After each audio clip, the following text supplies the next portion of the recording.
de maio de 1981. O dia em que Bob Marley morreu.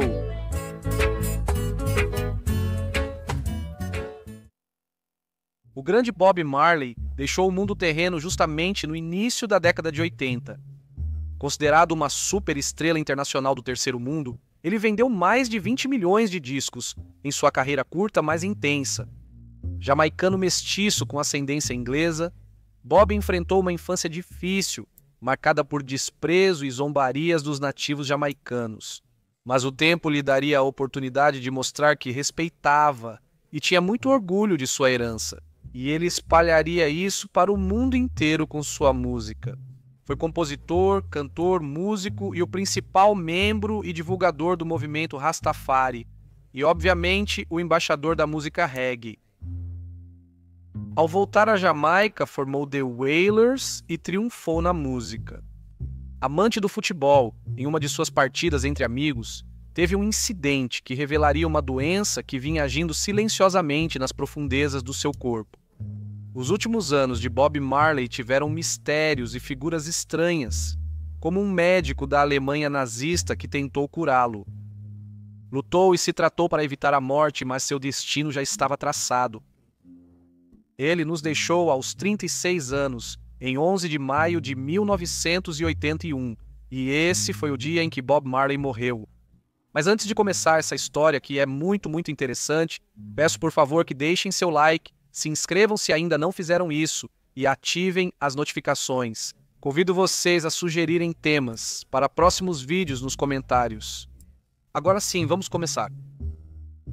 Seu verdadeiro nome era Roberto Nesta Manley, e ele nasceu em 6 de fevereiro de 1945 em Nine Mile, uma pequena localidade situada ao norte da ilha da Jamaica. Sua mãe o trouxe ao mundo aos 18 anos, ela se chamava Cedella Bros Fuerza Ser e era de origem afro-americana. O pai de Bob era Norman Marley, um jamaicano de pele clara, já que sua família era originária da Inglaterra. Ele pertencia às Forças Armadas Britânicas, e isso não era nada estranho, porque naquela época a Jamaica era uma colônia do Reino Unido. Supõe-se que Norman tinha cerca de 50 anos quando Bob o tornou pai, e também se supõe que ele foi uma figura bastante ausente para toda a família. Basicamente, ele aparecia de vez em quando, deixava sua contribuição financeira e continuava viajando a trabalho. Ele ingressou no exército britânico em 1916, e quando Cedella o conheceu, já era capitão. Em 1954, quando Bob tinha 9 anos, soube que seu pai havia morrido de um ataque cardíaco. Bob passou seus primeiros anos na paróquia de St. Anne, na aldeia rural de sua terra natal, junto com sua mãe. Sempre tentaram seguir em frente. Eram pobres e não tinham serviços básicos como luz e água. Quando criança e na adolescência, devido à sua aparência mestiça por causa da influência inglesa de seu pai, Bob sofreu discriminação. Aqueles eram outros tempos. Dizem que o irmão da primeira namorada de Bob afirmou não querer brancos em sua casa. Embora, ao ver suas fotos, identifiquemos a herança jamaicana para os nativos da ilha. Ele era um mestiço e um branquelinho. Ao mesmo tempo, em sua cidade, acreditavam que Bob tinha poderes psíquicos e podia ler mentes acessando conhecimentos íntimos desconhecidos por outros. Inclusive, segundo algumas fontes, sabia-se que a mãe de seu pai havia pressionado Norval para que ele não visse seu filho e sua esposa, porque não era bem visto que um branco formasse família com alguém de pele escura. Preconceitos racistas inadmissíveis atualmente. Eles não tinham dinheiro, mas Bob achou um amigo disposto a mudar seu destino. Na escola onde estudou, conheceu Bunny Oville, Riley Livingston, que o incentivou a se apaixonar pela música. E sua mãe, Cerella, também voltaria a acreditar no amor, pois começou um relacionamento com o pai de seu amigo Bunny. Com Bob, aprendeu violão e compartilharam música desde o início. A família tinha crescido. De ser apenas ele e sua mãe, de repente ele tinha uma figura paterna e 2 irmãos. Como uma família unida, decidiram se mudar para Kingston, uma cidade que fica a 3 horas da capital da Jamaica. Era o final dos anos 50, e eles moravam em Trench Town, um dos bairros mais pobres da cidade. Mas foi justamente a luta contra a pobreza nesse contexto que o aproximou ainda mais da música e dos artistas locais de sucesso da época. Bob admirava Ray Charles, Elvis Presley, Fats Domino e os Drifters que chegavam aos seus ouvidos. Pelo rádio e pelos toca-discos, Marley e Bunny dedicaram muito tempo à música. Bob, aos 14 anos, trabalhou em uma fábrica de fundição onde sofreu um acidente. Uma faísca queimou seu olho. Por esse motivo, ele se convenceu de que seu caminho não era ali. Ele deveria se dedicar completamente à música. Por isso, Marley trabalhou para melhorar suas habilidades no canto. Lá conheceu Peter Tosh, aluno de Joe Higgs. Este era um cantor jamaicano que já tinha tido seu momento de glória na Jamaica, mas naquela época se dedicava a dar aulas de canto. Joe Higgs teria um papel fundamental na carreira de Bob. A voz de Bob Marley chamou a atenção de Leslie Kong, produtor de discos local, que ficou fascinado. Gravaram alguns singles, incluindo Judge Knot, lançado em 1962. Feliz porque as portas que ele desejava estavam se abrindo, ele percebeu que, como solista, não iria tão longe quanto com uma banda formada. Ele decidiu se juntar aos seus amigos, e em 1963, Marley Bunny e Peter Tosh formaram uma banda que chamaram de The Wailing Wailers.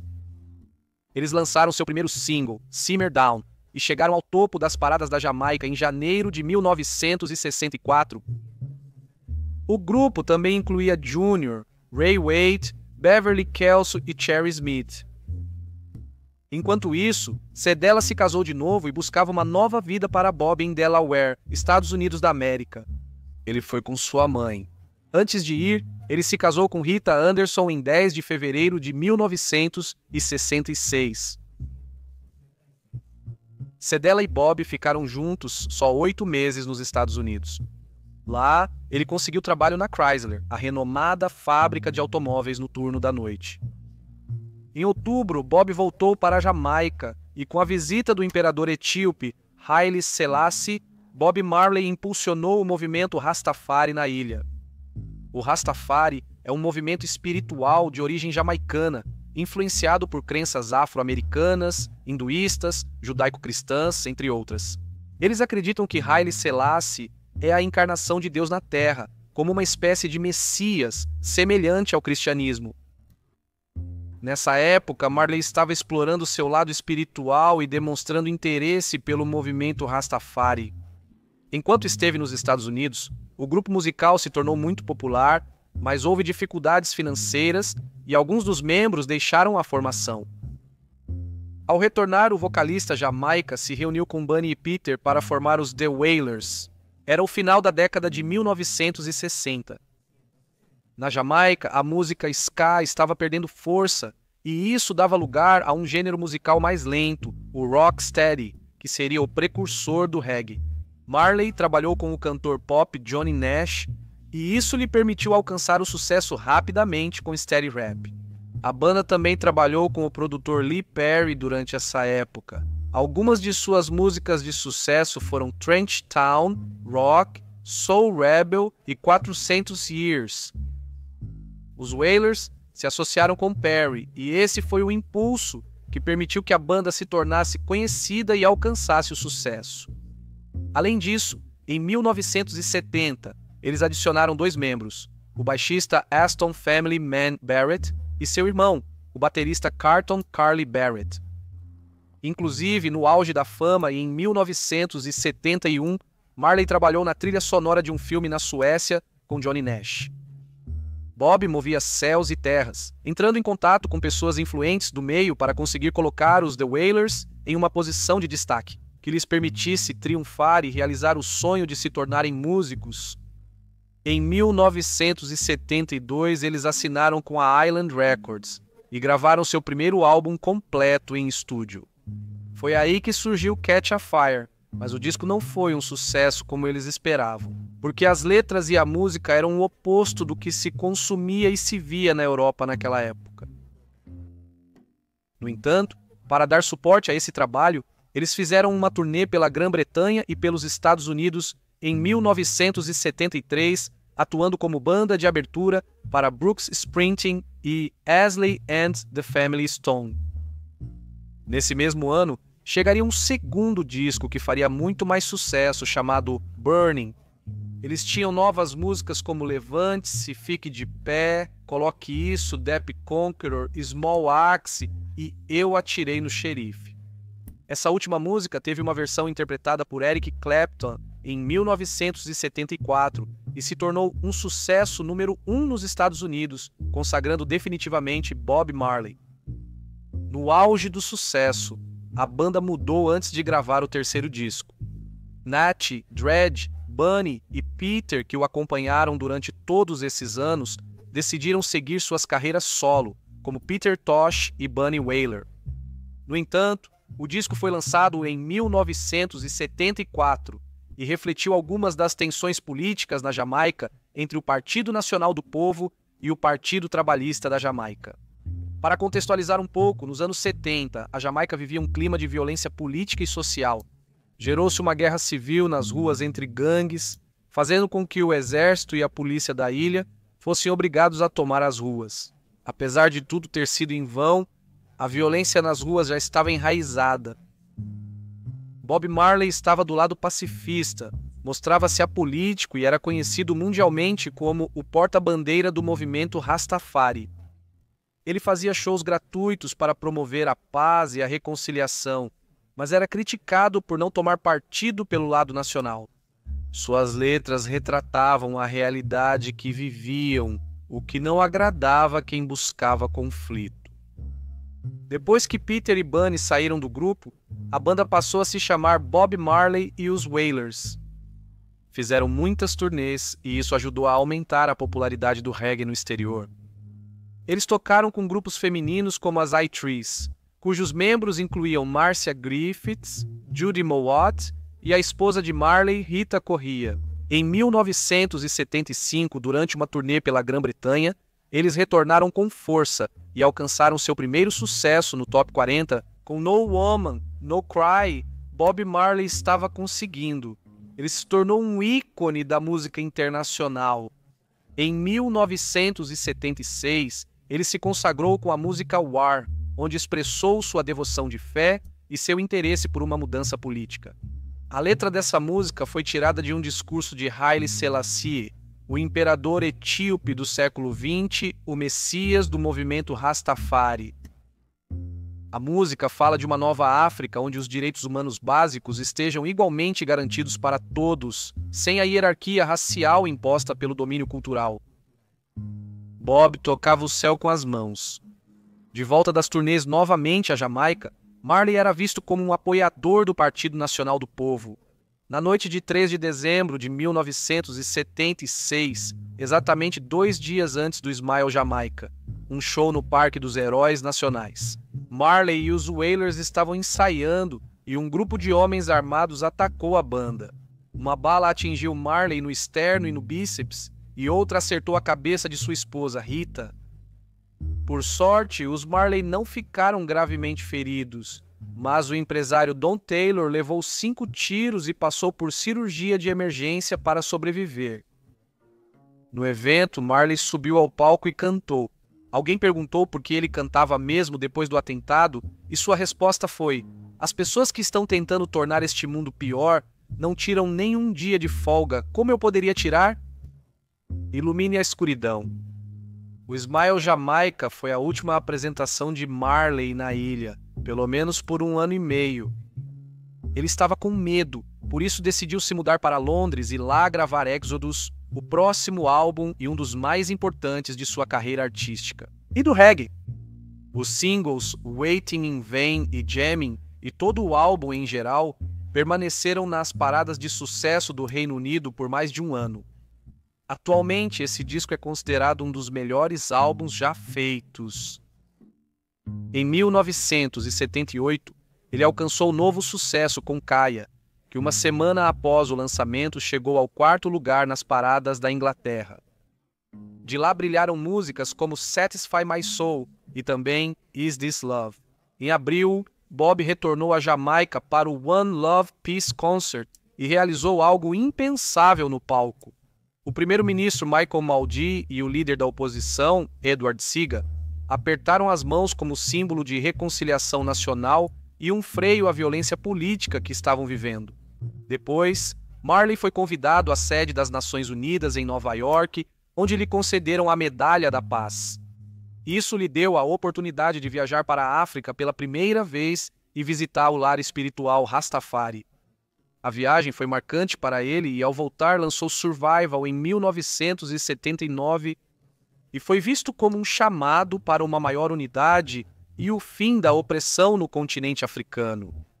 Em 1980, Marley e os Wailers participaram da cerimônia de independência do Zimbábue, mas voltando um pouco atrás e em paralelo a essa máquina de gerar singles de sucesso, a saúde de Bob não o acompanhava.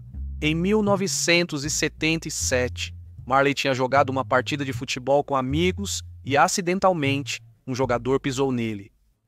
Nada demais. O incômodo continuou e ele notou uma mancha parecida com um hematoma na unha do dedão do pé. Naquele momento, eles achavam que era um hematoma ou um fungo, mas como continuava incomodando, ele consultou um médico. Essa lesão acabou sendo um melanoma de grau 3. As células nocivas estavam em seu corpo e o câncer se manifestava além dos órgãos. Ficava visível em seus tecidos e talvez fosse o motivo do cansaço que vinha sentindo em suas turnês. Ele quase precisou ser amputado, mas Bob recusou porque achava que isso afetaria seu desempenho no palco. Os pés eram a base firme de suas danças e ele não queria perder essa liberdade. Além disso, suas crenças religiosas proibiam a amputação. Seguiu em turnês, viajando, produzindo e vivendo. Teve muitos filhos no meio dessa voragem, mas ninguém poderia dizer que ele nunca seguiu em frente. Era a década de 80. Bob tinha feito um show maravilhoso no Madison Square Garden, em Bob. Ele gostava de jogar futebol e aproveitou aquela manhã, pois nem sempre tinha tempo.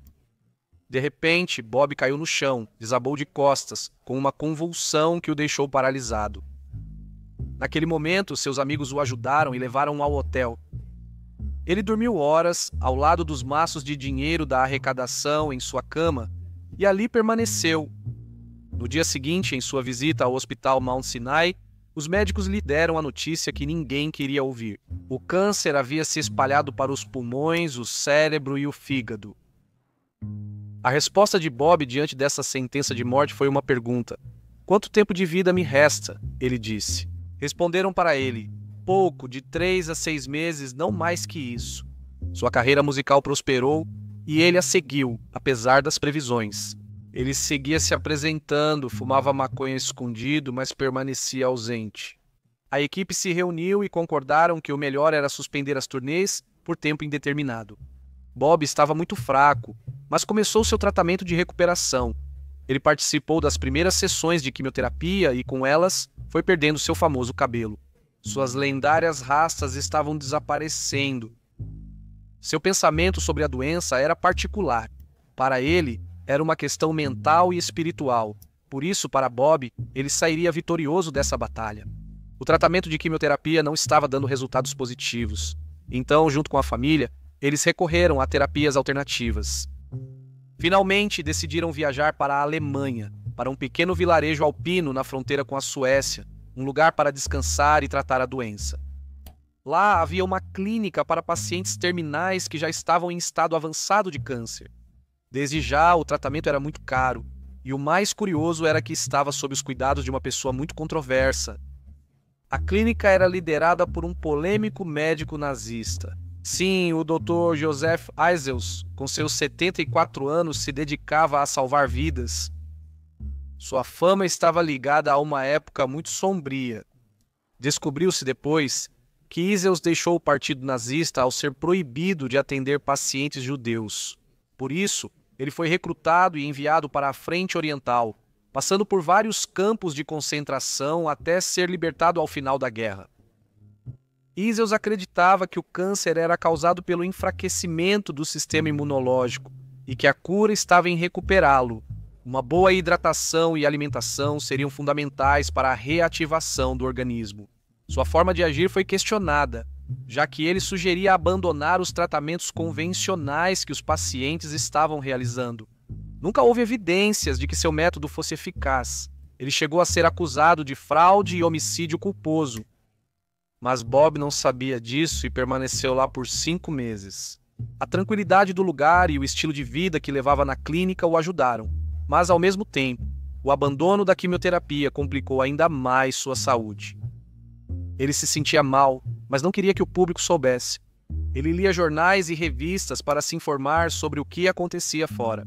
Já sem cabelo, muito mais magro e sem forças. Ele desejava que a imagem que as pessoas tivessem dele ao se lembrarem fosse a do seu sorriso e de seus dreadlocks, acompanhando o movimento das danças. Para o seu aniversário de 36 anos, em 6 de fevereiro de 1981, os familiares se reuniram em seu quarto. Ele pegou o violão, tocou alguns acordes, assoprou as velas de um bolo e rapidamente foi descansar. Como última esperança, uma semana antes de sua morte, a família tentou interná-lo em Miami, mas já não havia o que fazer. Suas últimas palavras conhecidas foram dedicadas a 2 de seus filhos, Stephen e Zig. Canta a música O Dinheiro Não Compra a Vida. Ele faleceu em maio de 1981. Mais de 30 mil pessoas compareceram ao seu funeral. Annie de Wailers, sua esposa, Marcia Griffith e Judy Mowat cantaram na cerimônia. A sucessão de seus bens foi bastante disputada. Enquanto estava doente, Rita tentou convencê-lo a fazer um testamento, mas Bob considerava que isso dava azar e era uma forma de atrair coisas negativas. Por isso se recusou. Dizem que ele teve 19 filhos, mas depois confirmaram que são cerca de 11. A viúva Rita foi excluída da administração dos bens de Bob por suspeitas de gastos injustificáveis e manobras fraudulentas. Décadas após seu falecimento, a música de Marley continua sendo amplamente conhecida. Seu legado permanece vivo. Seus filhos, David, Zig Stephens, Jaron e Cedé, e a filha tocaram anos como Ziggy Marley and the Melody Makers, depois apenas como Melody Makers. Não há canto do planeta onde não conheçam Bob Marley. Todo o trabalho que ele fez com sua música, cantando a realidade que acontecia naquelas épocas de opressão, tudo ficou registrado. E ele é reconhecido atualmente, graças em parte à Fundação Bob Marley, que se dedica a ajudar pessoas e organizações em países em desenvolvimento. E por aqui fica o vídeo de hoje. Espero que tenham se interessado pela vida de Bob Marley. Se vocês gostaram, peço por favor que deixem seu like aqui embaixo, se inscrevam se ainda não fizeram isso e ativem as notificações. Aqui vão recomendações para continuarem maratonando no canal. Me despeço. Meu nome é Magnus Mephisto e este foi Ode Aqui.